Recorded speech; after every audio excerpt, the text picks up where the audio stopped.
అత్త చక్రం తిప్పుతున్నారా? అత్త నాకు టికెట్ ఇప్పించు అనడంతో పార్టీలోకి తీసుకొచ్చే ప్రయత్నాలు మొదలుపెట్టారా?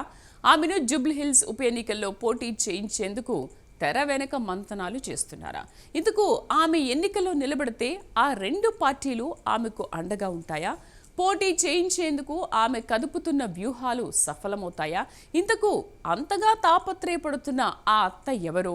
పోటీ చేసేందుకు ఆసక్తి చూపుతున్న కోడలు ఎవరో ఇవాల్టి తెరచాటు రాజకీయాల్లో తెలుసుకుందాం.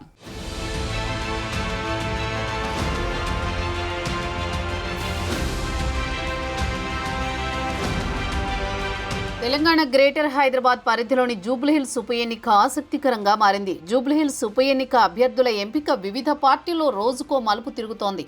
ప్రతిరోజు ఓ కొత్త పేరు తెరపైకొస్తోంది. ఎవరు పోటీ చేస్తారో, పార్టీ ఎవరికి టికెట్ ఇస్తుందో అన్నది అంతా అయోమయంగా ఉంది. ఆశావహుల సంఖ్య మాత్రం రోజురోజుకు పెరుగుతూనే ఉంది తప్ప తగ్గడం లేదు. ఈ మధ్య మరో కొత్త పేరు రాజకీయ వర్గాల్లో చక్కర్లు కొడుతోంది. ఆ పేరు వినేందుకు కొంత విచిత్రంగా ఉన్నా అందులో వాస్తవం లేకపోలేదు. జూబ్లీహిల్స్ ఉప ఎన్నికను బీజేపీ పార్టీ ఎంతో ప్రతిష్టాత్మకంగా తీసుకుంది. ఉప ఎన్నికకు ఎన్నికల సంఘం అన్ని రకాలుగా సిద్ధమైంది.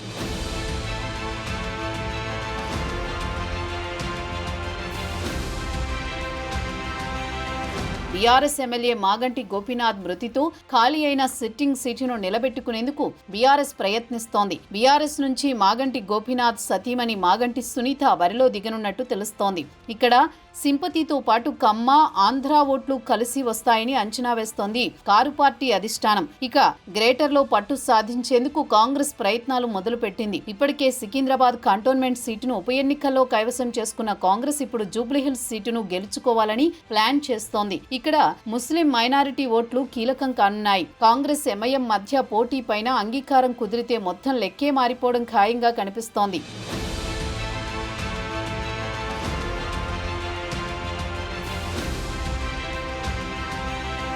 ఇదిలా ఉండగా బీజేపీ నుంచి ఇక్కడ పోటీ చేయడానికి అభ్యర్థి ఎవరు అన్న సందిగ్ధం నెలకొంది. ఇప్పటికే పలువురి పేర్లు తెరపైకి రాగా ప్రస్తుతం టీడీపీ మహిళా నేత నందమూరి వారసురాలు నందమూరి సుహాసిని జూబ్లీహిల్స్ ఉప ఎన్నికల్లో పోటీ చేయాలని భావిస్తున్నారట.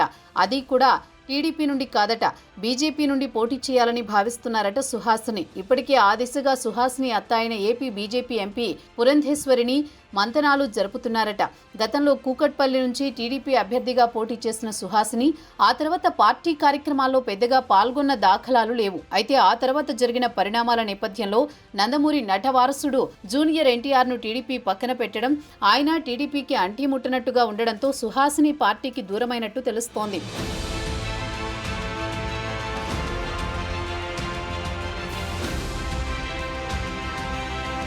గత ఎన్నికల్లో జూబ్లీహిల్స్ నుంచి బీజేపీ అభ్యర్థిగా పోటీ చేసిన దీపక్ రెడ్డి ఇప్పటికే కేంద్ర మంత్రి కిషన్ రెడ్డితో కలిసి ఏపీ సీఎం చంద్రబాబును కలిశారు. అయితే ఇక్కడ బీజేపీ అభ్యర్థి విషయంలో పార్టీ అధిష్టానం సీరియస్ గా ఆలోచిస్తున్నట్టు తెలుస్తోంది. ఇక జూబ్లీహిల్స్ నుంచి బీజేపీ అభ్యర్థిగా సుహాసిని పోటీలో నిలిపేందుకు గాను నందమూరి కూతురు బీజేపీ ఎంపీ పురంధేశ్వరిని రంగంలోకి దింపినట్టు తెలుస్తోంది. పురంధేశ్వరి సుహాసినితో ఇదివరకే సమావేశమైనట్టు సమాచారం. అయితే పార్టీ మార్పుపై మాత్రం ఎలాంటి స్పష్టత రాలేదు.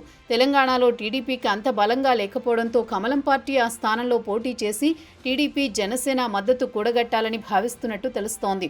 బీఆర్ఎస్ అభ్యర్థిగా మహిళా పోటీ చేస్తుండడం సుహాసిని రంగంలోకి దింపితే బాగుంటుందని కొంతమంది బీజేపీ నేతలు భావిస్తున్నారట. జూబ్లీహిల్స్ నియోజకవర్గంలో ఆంధ్ర ఓట్లు అధికంగా ఉండడం, మాగంటి సునీత, సుహాసిని ఒకే సామాజిక వర్గానికి చెందినవారు కావడం తమకు కలిసి వస్తుందని బీజేపీ నేతలు చెబుతున్నారట.